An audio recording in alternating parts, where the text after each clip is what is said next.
have been following Mike Channel as he has embarked on making his childhood dreams come true by taking part in his first ever racing season. We followed him from the purchase of his car through his training into his first race, and now in the middle of the season Mike is starting to find his feet.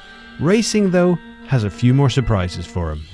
Alright, we are here, third weekend of the GRDC season, and we're at Silverstone, which is the home of the British Grand Prix. I've come off the back of a really awesome weekend at Snetterton 2 weeks ago, which was super productive for me. I think after Rockingham and the weather being really dreadful, I really felt like I'd gotten to grips with the car a bit more in sort of beautiful blazing sunshine, tons of mechanical grip to play with, and I really felt I was pushing the limits of the car. It's also a really nice sized circuit for these cars. In the first race, a bunch of the faster guys were actually penalised for ride height and were put to the back of the grid. My stated intention was to try and follow them through as they were passing people, so I did exactly that. And when James Crawshaw, one of the really fast guys, nipped through on Adam, my current championship rival, I managed to sneak through as well. So I managed to get ahead of him in race 1, and then race 2 was going brilliantly until I had a spin and ended up facing the barrier, and then I had this mad recovery drive to try and catch back up to the back of Adam, and in the end we crossed the line with, you know, probably half a metre between the noses of our cars. It was absolutely awesome. So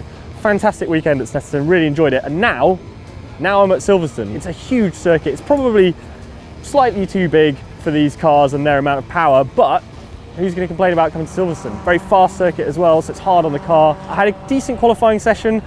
Didn't really put together a single brilliant lap. The problem is, towards the end of the qualifying session, all of a sudden tons of engine compression and a bit of a moment at Maggots Beckett's, which is not a place where you want to have a moment. When I got to the Parc Fermé, there was a load of water all over the floor underneath the car. So they're currently trying to fix that. This is the sort of motorsport drama I was hoping not to have to deal with. I was hoping all the drama would be just sort of on the track in the battles, but they're confident they can fix it. They think it might be an electrical problem, so they're going to take the dashboard off and have a look at that. Fingers crossed, because race 1 is at 5:2, and that time goes quickly.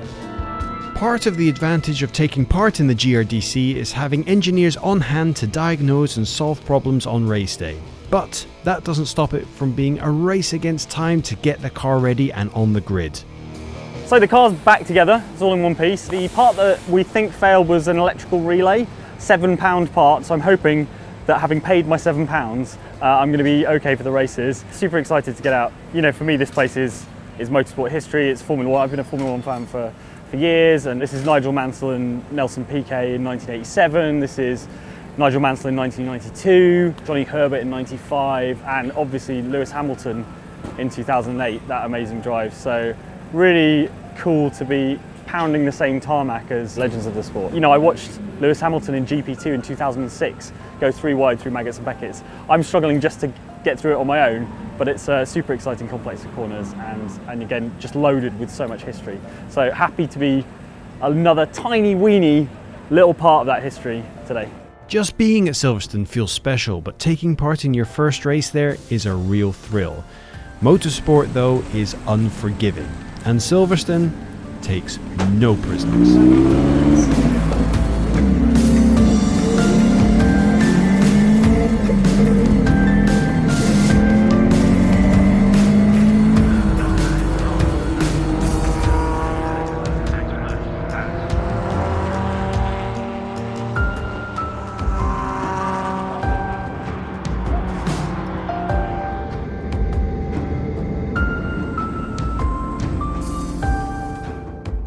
I'm here with Adam Hay-Nichols, car and F1 journalist, and my chief championship rival, I think it's fair to say, or at least up until the race that just happened, where I had a bit of a shocker actually. I was chasing you down and you were in a good battle with someone else, and I was just waiting to strike, and then I hit a curb and my car cut out, which was a bit of a problem, and I saw you guys disappear off into the distance. We did have a good battle for about 3 corners. Yes, yeah. You were doing some robust blocking. Yeah, in fact... harsh but fair, I think, probably. Verstappen levels of blocking. It wasn't quite Verstappen. We didn't drive into each other, so... Yeah. And we're technically sort of teammates because we're sharing a race engineer, and he gets very upset if it looks like we're going to hit each other. But no, we've had some wicked battles over the course of the season.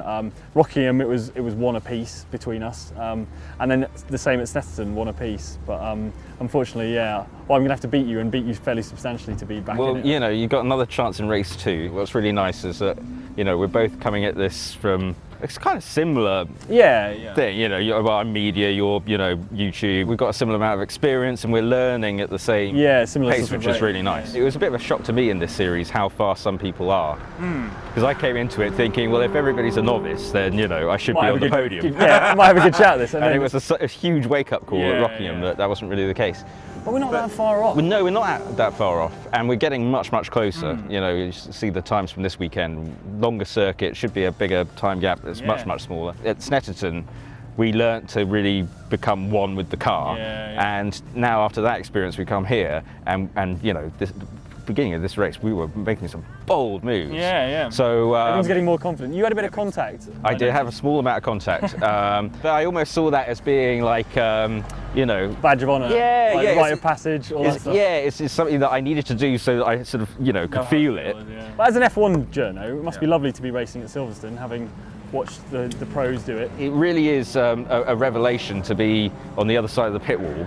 When you work in this industry or you write about it and stuff like that, you like to think that, if only you'd had the brakes and you could go and do this. You do sort of come back down to earth when you realise that, I'm 10th place in a bottom of the rung championship, probably not going to win Le Mans.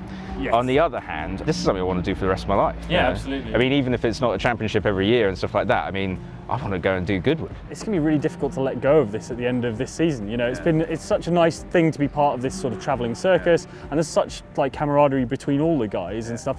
We have had a lot of on-track battles, and we're still talking. But people say this is an addiction, and I worry that a couple of years down the line, I might be found in an alleyway, stinking of piss, rocking backwards and forwards, and people would be like, "So how did you lose everything?"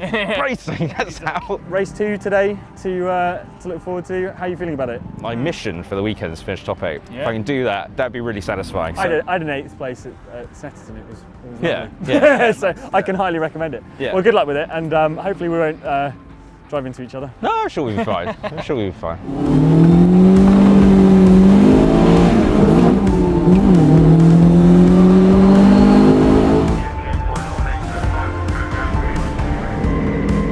So I had a bit of a frustrating weekend at Silverstone. Obviously had this recurring issue with the electrics where something was being shaken loose as I went over a curve. Happened in testing and happened in qualifying and in race 1. We think we got to the bottom of it, but in race 2 I was a little bit cautious over the curb that had been causing the problem. But I did manage to salvage one really good, basically race-long battle with one of the other guys for last place. And in the end, I didn't finish last. A couple of real moments. He had a spin or two, and it was proper motor racing battle, even though we were right down the order. I never felt like I really got it hooked up. Silverstone's quite challenging in a car like this because it's so wide, and you're trying to find the right line in amongst a sort of entire car park's worth of asphalt. So I think I'll suit Brands Hatch a little bit better in terms of my driving style. It's kind of hard to believe that we're down to the final weekend. My goal really at Brands is just to be back in the midfield. It felt great in Snetterton to be sort of battling right in the pack. If I can be there and dicing at Brands, I'll be happy. And we've got 2 months to wait. It's going to be a difficult wait until Brands, but it is a great opportunity to send the car back to the factory on the truck and just get a bunch of little things, tweaks made and stuff, and little bits of repairs. Check that the issue is fully sorted, and we think it was the alternator bouncing around and causing the engine to cut out. So make sure that's properly sturdy and secure, and that it's not going to be a problem at Brands, because I really want to go out on a high. And it's going to be difficult to wait those 2 months to be back in the car.